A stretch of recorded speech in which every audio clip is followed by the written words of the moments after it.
Të gjitha falënderimet, adhurimet I takojnë Allahut Zotit gjithësisë. Se vetëm ai meriton, ai është Zoti I gjithësisë, I vetëm, I pashok në krijim, në sundim, në adhurim dhe një gjithçka.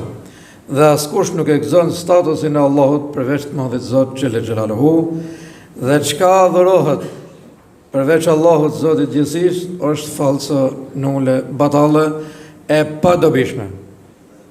Mëshira Allahut qoftë mbi pejgamberin sallallahu alaihi wasallam, mbi familjen e tij të pastër. Përmbi gjithë ato besimtarë dhe besimtare që ndjekin rrugën e tij. Mëshira Allahut qoftë edhe përmbi të gjithë ju që jeni sot bashkë në këtë xhami.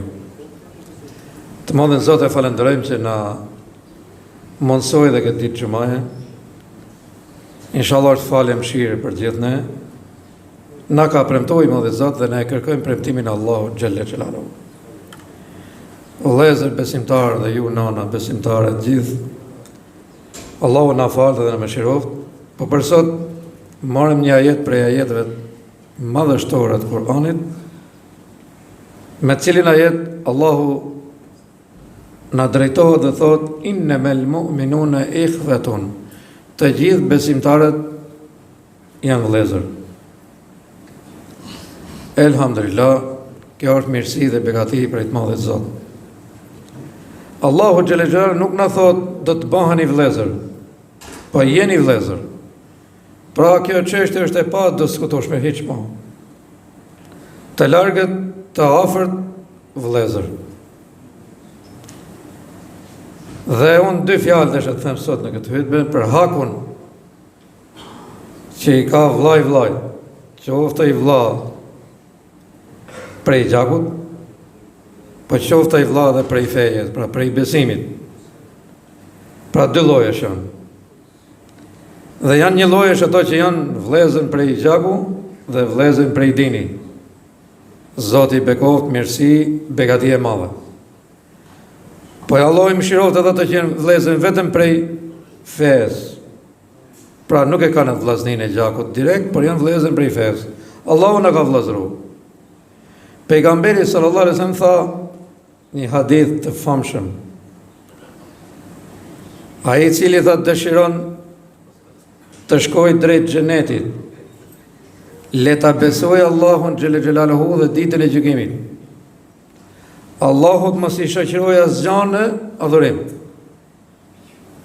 Dhe të dëshiroj për njerëzit e tjerë, për vëllezërit e tjerë, të gjakut apo të fesë, njësoj janë, të dëshiroj atë që dëshiron për veten e tij. Të sillet me ata thot, sikur dëshiron njerëzit sillen me atë. Sigurisht që ti dëshiron të mirat, begatit, që të sillen sa më mirë njerëzit ndaj teje, kjo të jetë dëshira e zemrës për ato që I ke gjakut, edhe për ato që I ke fesë. Kur jemi këtu, thamë që hakun më të madh njeriu në jetën e kësaj bote e ka ndaj Zotit xhelle xhelaluhu.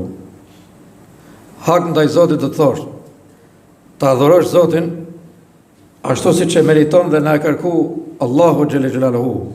Dhe siç na ka treguar dhe mësoi pejgamberi sallallahu alaihi wasallam.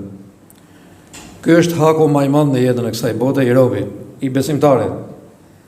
Dhe hak I madh ndër shumë haqe të tjera që kemi, që inshallah do të kemi jetë në xhumat e ardhshme, është haku dhe ndaja e vllajt prej gjakut, prej fesë. Pse Allahu na ka vllazëruar? E ka bën ligj. Pra I ke hak atij te që Zoti xhelle xhelaluhu të ka udhëzuar, të ka drejtuar, të ka dhënë më shumë mirësi dhe begati me I bën pjesë edhe atij. Pejgamberi sallallahu alaihi wasallam tha: keni kujdes. Atë vllajin, shokun, mikun, mos e mashtroni. Mos e mashtroni. Në shitblerje, në shoqni, miqësi, kudo që je, mos e mashtro.